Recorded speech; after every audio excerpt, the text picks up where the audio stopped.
ಒಂದು ಸಣ್ಣ ಹಳ್ಳಿಯಲ್ಲಿ ತಾಯಿ ಮಗಳು ಬಡತನದಲ್ಲಿ ಬದುಕುತ್ತಿದ್ದರು. ಅವಳ ಕೈಯಲ್ಲಿ ದುಡಿಮೆ ಮಾತ್ರ, ಹೃದಯದಲ್ಲಿ ಕನಸು ಮಾತ್ರ.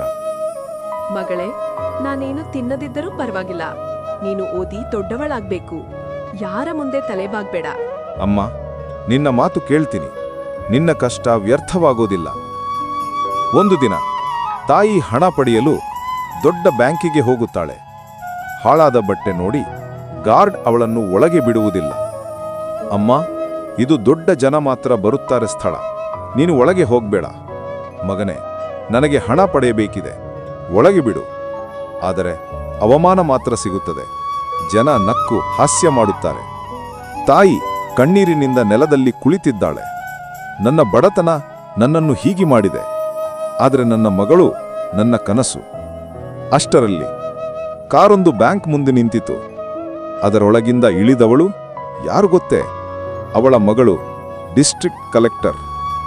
ಅಧಿಕಾರಿಗಳು ಓಡಿಬಂದು ನಮಸ್ಕಾರ ಮಾಡಿದರು. ಗಾರ್ಡ್ ಬೆಚ್ಚಿ ಬಿದ್ದು ಕೈ ಜೋಡಿಸಿದ. ಆದರೆ ಮಗಳ ಕಣ್ಣು ತಾಯಿಯತ್ತ ತಿರುಗಿತು. ಮಗಳು ತಾಯಿಯ ಕೈ ಹಿಡಿದು ಎಬ್ಬಿಸಿ ಘೋಷಿಸಿದಳು, ಇವಳು ನನ್ನ ತಾಯಿ. ನಿಮಗೆ ಬಡವಳಂತೆ ಕಾಣಬಹುದು, ಆದರೆ ನನಗೆ ಅವಳು ದೇವತೆ. ಇಂದು ನಾನು ಈ ಹುದ್ದೆಯಲ್ಲಿ ನಿಂತಿದ್ದರೆ ಅದು ಅವಳ ತ್ಯಾಗದಿಂದ. ಗಮನವಿರಲಿ, ಮನುಷ್ಯನ ಮೌಲ್ಯ ಬಟ್ಟೆಯಿಂದ ಅಲ್ಲ, ಹೃದಯದ ಶುದ್ಧಿಯಿಂದ ನಿರ್ಧಾರವಾಗುತ್ತದೆ.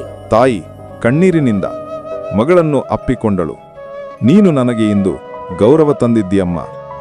ನನ್ನ ಜೀವನ ವ್ಯರ್ಥವಾಗಿಲ್ಲ.